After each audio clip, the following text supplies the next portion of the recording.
I'm here with Sarah Wilkin from Fly Green Alliance. Fly Green Alliance is an organisation that promotes sustainable travel and transport with a particular focus on SAF, sustainable aviation fuel. Sarah, when you set up Fly Green Alliance 5 years ago, what was its mission? Its original mission was to increase awareness and build production and use of sustainable aviation fuel. We've actually gone on to evolve to work across travel and transport and to begin to decarbonise travel and transport, and SAF as one of the solutions. But predominantly we are SAF experts and we are working across the travel and transport system. Has the mission changed? It's not changed, it's just become wider. There's more work involved. Once you begin to work in one fuel, you realise there are other fuels. Displacement happens when you're trying to make one happen over another. Once you work in aviation, you're also thinking about other transport modes. It is part of the whole ecosystem. So we are certainly aviation experts, SAF experts, but it fits into a wider ecosystem. SAF, some see as an interim measure. What's your view on SAF in the medium and long term of a sustainable aviation future? It is a transition fuel, but for example, the order books for Ryanair went in last year, and that means that they will be using those planes up to 2065. Basically, it's planned in by governments and industry that SAF is going to be used. And also the alternative is that hydrogen planes come online. Now the prediction was 2035, but having been to Farnborough, now there's still just such a big question mark around hydrogen for planes. It's huge. It's huge. Yeah. The more hydrogen's a great example of something that looks like the magic bullet, and it is technically, but when you unpack it and the complexities of delivering everything from the infrastructure to the design of the planes and not being able to store fuel in the wings and needing to store it at near absolute zero, you know, there's so much to making that work. Yeah, it's decades out, right? Yeah, there's a lot of blockers, and then safety. So to pass safety tests and things like that. And I don't know if this is still the case, but a couple of years ago there were no submitted designs for the standard commercial aviation size plane, like an EasyJet for hydrogen planes. Yeah. So that's already an indicator that it's not going to be happening soon. So do you see the broad adoption being SAF, e-fuel, hydrogen? People are investing in hydrogen for aviation because, like all tech, you do need to keep certain funds going to new R&D. And that is what governments, the European Commission, is doing. The UK government does put climate in the same category as war and terrorism, so it is giving it that level of seriousness. So how do you make things happen with risks? And you kind of have to go to the lowest denominator. So the lowest denominators are making renewable hydrocarbons, making hydrogen, and then making clean electricity. Setting up any organisation is tricky, and especially when it's an organisation that's pioneering in a sector that's in its infancy. What have been the tools you've used in order to succeed?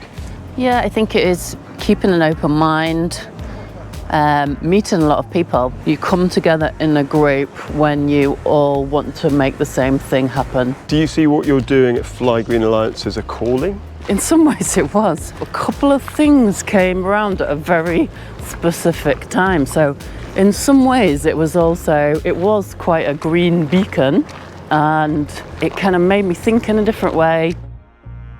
In the 5 years that you've been working with Fly Green Alliance, what are you most proud of? Keeping it together for a start, getting through the pandemic.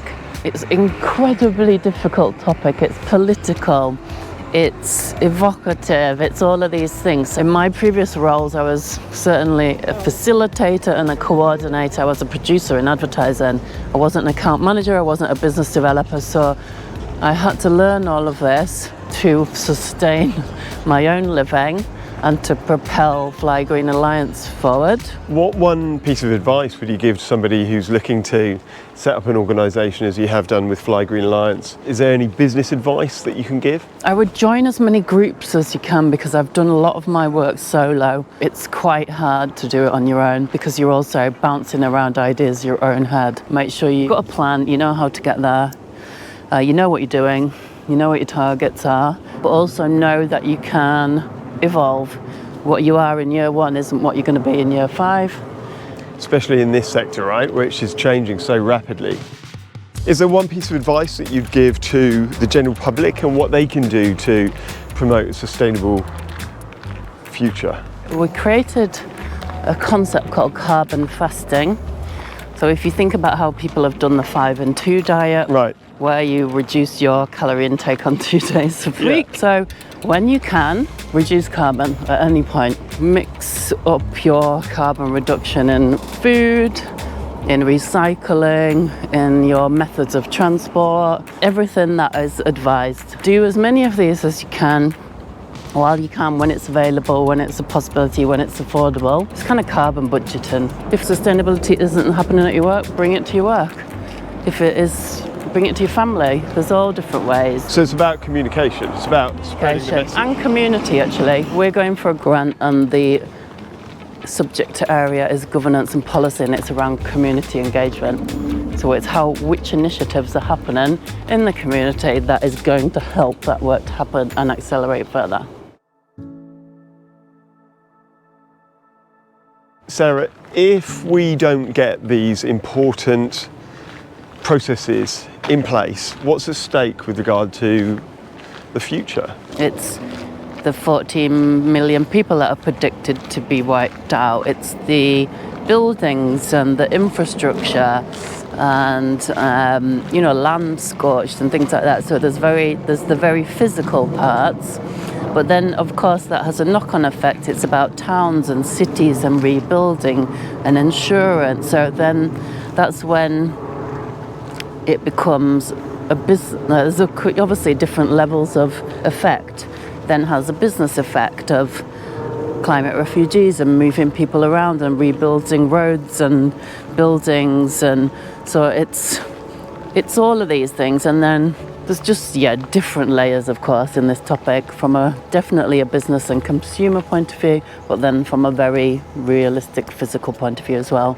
So I think we need to, a lot is at stake, essentially, and that's why we feel it's really important to do this work and to accelerate it and make sure we are trying to get to the targets. Sarah, it's been fantastic talking to you today. Thanks so much for giving me your time and unpacking what Fly Green Alliance does and what your motivations are behind it. And I wish you all the success with the continued development of the initiatives you're working on. Thank you. Yeah, thank you very much. It's been nice to walk around Stratford today.